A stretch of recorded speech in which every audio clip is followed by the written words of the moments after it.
fogueira, eu sou tua lenha. Shalom, shalom. Eu sou a pastora Inês. Juntamente com meu esposo, nós pastoreamos a Shalom, Fazenda Rio Grande, aqui no Paraná. Quero agradecer a presença de cada um neste momento de reflexão da palavra. Já estamos no nosso 5º dia e eu creio que o Senhor já tem abençoado a sua vida poderosamente. A Bíblia nos conta a história de uma mulher que ela viveu o sobrenatural de Deus. Ela é conhecida como a Sunamita e ela era uma mulher estéril e o seu esposo já era um homem velho. Esta história ela está registrada no livro de 2 Reis, capítulo 4, a partir do versículo 8. A história nos relata que ela e seu esposo, num determinado momento, eles decidiram construir um quarto para o profeta Eliseu, que frequentemente passava em frente da sua casa. Ele se sentiu constrangido e liberou uma palavra de milagre sobre a vida dela. E no tempo determinado pelo profeta, ela teve um filho.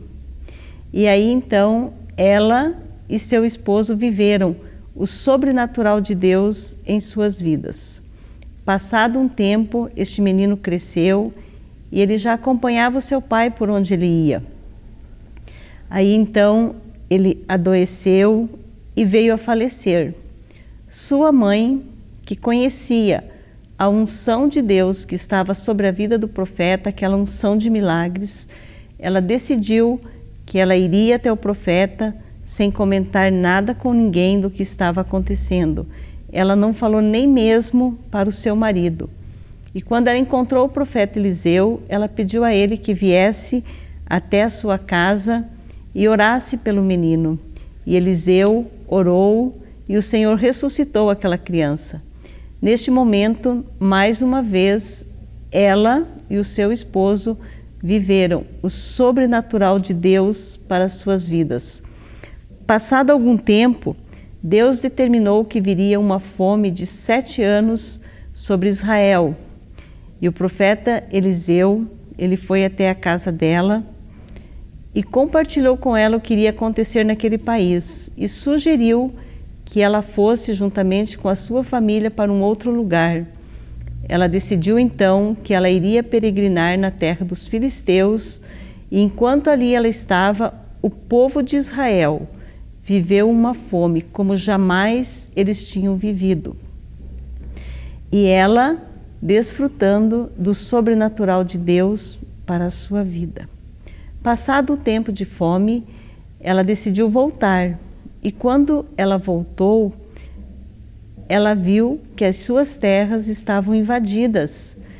Então, ela decidiu ir até o rei e pedir a restituição do que era seu. Neste tempo, o rei sentiu saudades do profeta Eliseu e chamou Geazi para que este lhe contasse os grandes feitos realizados pelo profeta. Geazi, então, começou a contar a ele o que o profeta fez àquela mulher.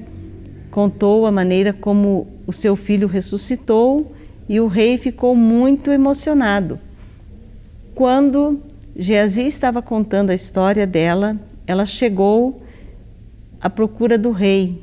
E o rei, comovido com tudo que ele tinha ouvido, decidiu restituir suas terras, seus bens e determinou que tudo o que havia sido plantado, tudo aquilo que havia sido cultivado em suas terras deveriam ficar e que os invasores deveriam sair sem levar nada daquele lugar. Então, esta mulher sunamita, mais uma vez, ela viveu o sobrenatural de Deus em sua vida. Eu e a minha família temos sido levados a romper em fé e vivermos também o sobrenatural de Deus. Por muito tempo eu orei ao Senhor pedindo a Ele que não nos provasse na área da saúde, mas aprove ao Senhor nos provar. E no ano de 2010, quando ainda estávamos ali na cidade de Arroio, o meu marido começou a ter as primeiras crises de saúde e nós viemos embora para Curitiba. Passado um tempo, ele infartou. Depois ele precisou passar por uma cirurgia de retirada de vesícula e desde então tem sido assim algo muito desafiador para nós. No ano de 2020, quando começou a pandemia, nós conversávamos lá em casa e nós sempre dizíamos que qualquer um de nós poderia pegar Covid, menos ele, porque se acontecesse qualquer coisa com ele, seria difícil reverter o quadro em função de uma série de problemas de saúde já pré-existentes. No final do ano, ele teve uma nova crise, levamos ele ao pronto atendimento e quando ele ali chegou, ele estava com a saturação baixa, ele estava com febre alta e todo um quadro que se enquadrava ao Covid. Coletaram material para o teste e ali ele ficou. No dia seguinte, quando saiu a baixa hospitalar para ele, ele foi transferido para aquele lugar que eu denominei o ninho do Covid, que é ali no alto da Rua 15, e ali ele ficou por 14 dias. Mas a palavra do Senhor, ela nos fala que o anjo do Senhor, ele acampa ao redor daqueles que o temem e os guarda. O Senhor guardou ele ali porque quando ele chegou e ele foi passar pela triagem para entrar no hospital, o médico que recebeu ele se interessou pelo caso porque ele disse que se ele estava com Covid, os sintomas eram muito leves, não era um caso hospitalar, mas como ele estava ali, ele iria cuidar dele. Quando conversei com o médico, porque aí o contato era somente por telefone, eu falei que meu marido, ele já tinha uma série de doenças pré-existentes e ele fazia esse tipo de quadro, já estava sinalizando infecção no sangue dele. E eu falei, doutor, por favor, faz um exame de imagem, porque vocês vão encontrar alguma coisa na região do pâncreas, do fígado dele, é sempre a mesma coisa que ele faz. E passando por um exame de imagem, já vindo os exames de sangue, foi detectado que ele estava com uma infecção generalizada e ele tinha também um nódulo que precisava ser removido, só que não podiam mexer sem primeiro tratar essa infecção. Ele ficou 10 dias na UTI, naquele lugar ali, e quando ele foi transferido para a Santa Casa, nesse período ele fez 3 testes de Covid, os 3 testes dele deram negativo, e quando ele veio para a Santa Casa, e eles marcaram a cirurgia, né, pastor Odilon convocou as nossas igrejas para que nós estivéssemos orando por ele. Pastora Sinorá, através da live de oração, convocou também os irmãos para estarem orando muito por ele naquele dia, porque fazendo uma infecção generalizada, se fossem abrir ele, seria muito difícil ele passar bem e conseguir sobreviver. Aí então, nós estávamos aguardando, eu estava com ele ali na Santa Casa, foi quando o médico entrou no quarto e ele falou que eles haviam decidido que não iriam operar ele naquele dia, porque eles queriam uma biópsia primeiro do nódulo que eles tinham encontrado nele.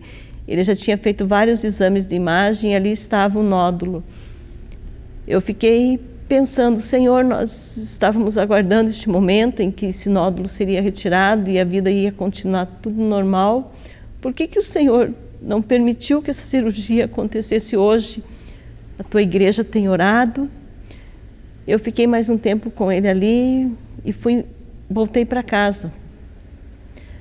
Voltando para casa, eu vinha conversando com a Sinorá através do WhatsApp e eu me lembro que eu escrevi para ela, Sinorá, Deus não permitiu que ele passasse por essa cirurgia porque eu creio que o Senhor já operou ele.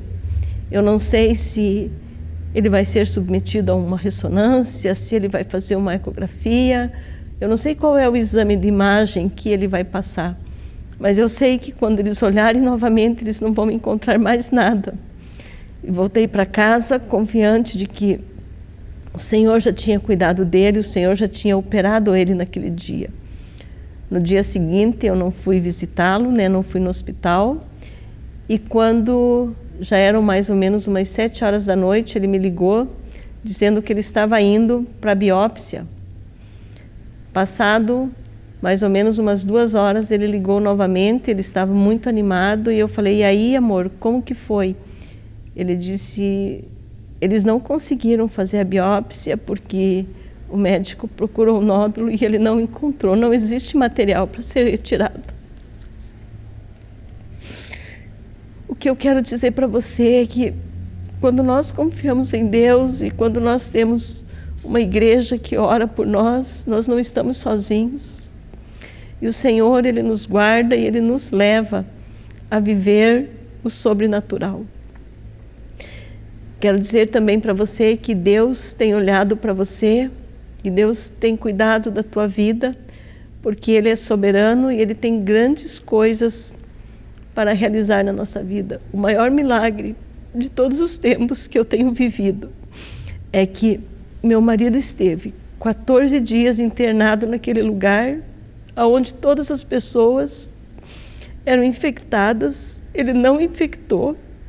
E eu sempre falo, amor, você não infectou, o tempo que você esteve ali, você não vai infectar com esse vírus maldito, porque eu creio que Deus tem cuidado dele, assim como Deus tem cuidado de você, assim como o Senhor tem cuidado da tua casa. Eu quero estar orando por você neste momento, estar declarando sobre a sua vida muita graça, muito favor, e dizer para você que quando Deus realiza aquilo que nós esperamos, Ele é Deus, e quando Ele não realiza, Ele continua sendo Deus, porque a vontade dEle é soberana nas nossas vidas. Pai, que nós possamos realmente, Senhor, confiar no Senhor, porque o Senhor é o Deus que nos guarda, o Senhor é o Deus que nos leva a viver, ó Pai, por caminhos de modo excelente, Senhor.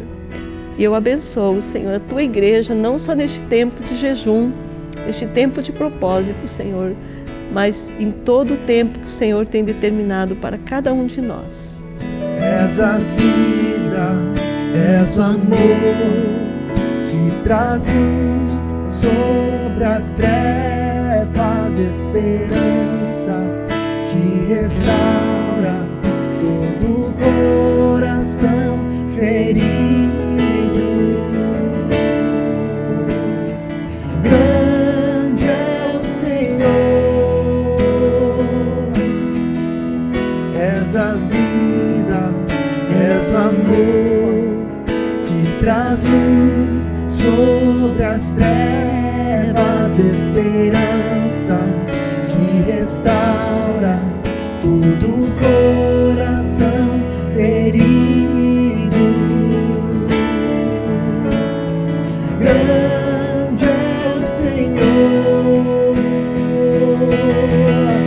com teu fogo dentro em nós, derramamos louvor, com teu fogo dentro em nós, derramamos louvor, com teu fogo dentro em nós, derramamos louvor, com teu fogo dentro em nós, derramamos louvor somente a ti.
louvor.